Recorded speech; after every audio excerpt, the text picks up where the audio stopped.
Tennessee cop does this to a child. We now learn this same cop is under multiple lawsuits. Here it is.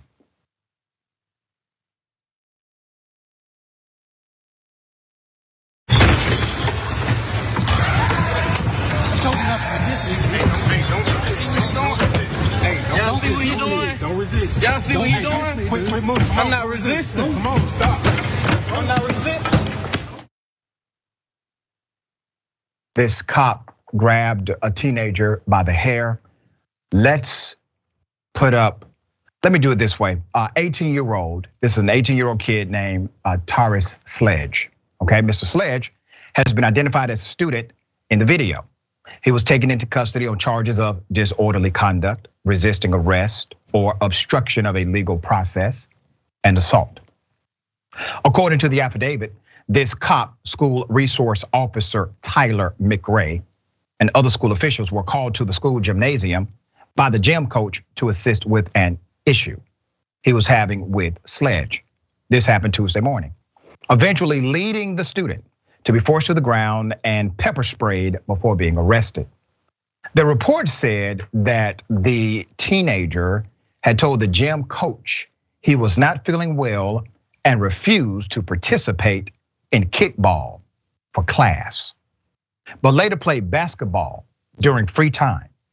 When the coach confronted the teenager about being apparently well enough to play basketball, he reportedly became aggressive and loud, calling the coach racist and other names.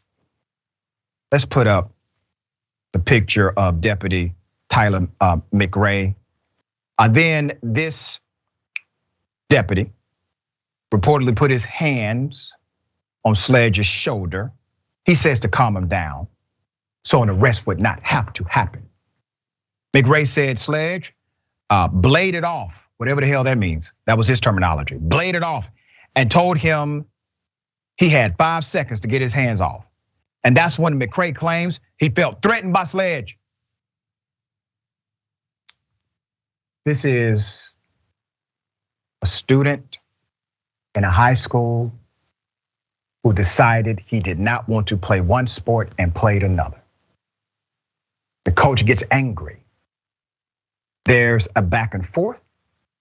Instead of the coach saying, go to the principal's office, instead of the coach saying, I'm going to send a letter to your home, I'm going to contact your parents, I'm going to write you up, I'm going to recommend you for in-school suspension, I'm going to make you stay after school for some kind of discipline, whatever. Instead of any of that, he says, let me call the police.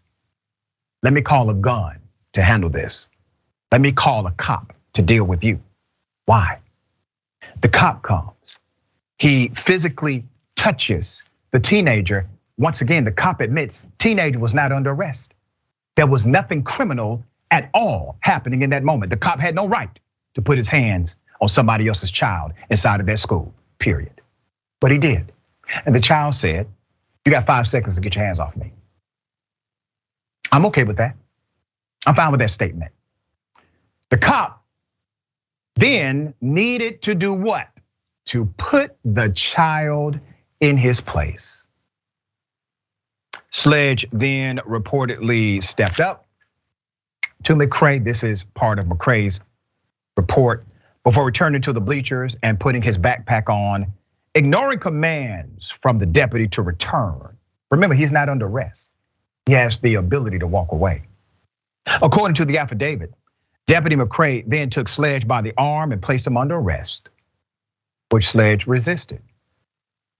McRae then grabbed Sledge by the hair and forced him to the stairs of the bleachers.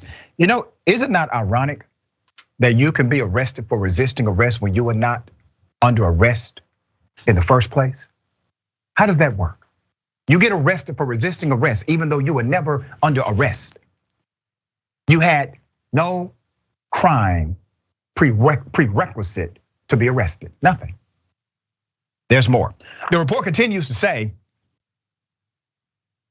Sledge allegedly ignored several more of the deputy's commands, including to remove his backpack so he could be handcuffed, prompting this school resource officer to pepper spray the teenager, pepper sprayed him in the face. According to his report, he only did that in order to gain compliance.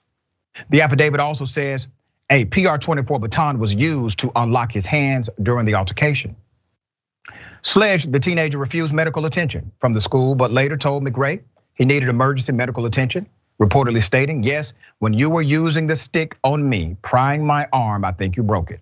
The student's father arrived at the school shortly after, and Sledge was taken to Hamilton County Jail. A nurse at the jail cleared Sledge of any broken bones. Let's go to the sheriff. Let's put his picture up here, okay? Hamilton County Sheriff, his name is Austin Garrett.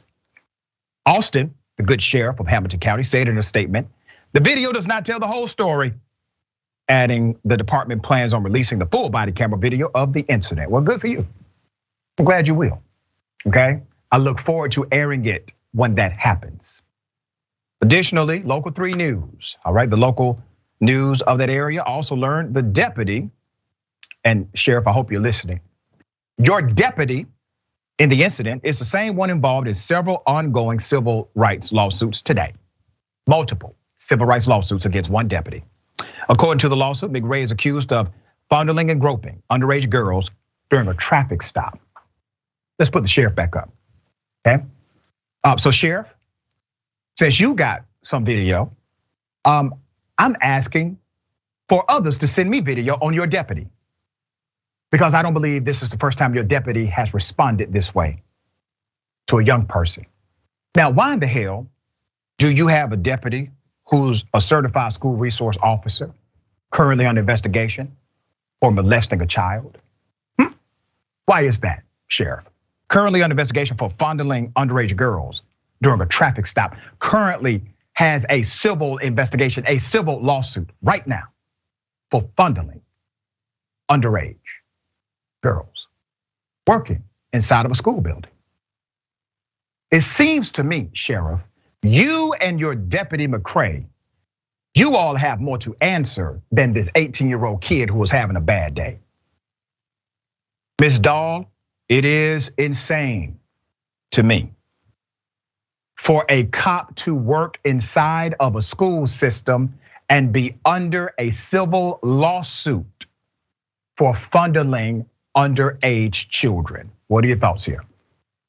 Absolutely. And it goes to, we've talked about this a lot because I love how you focus on children's issues a lot. We don't care enough about children in this country. It is too easy for people in power to ignore their rights or certainly not protect their rights enough, because it takes the parent to say something, and parents are working or they're busy and they may not know, frankly, everything that's going on in a school.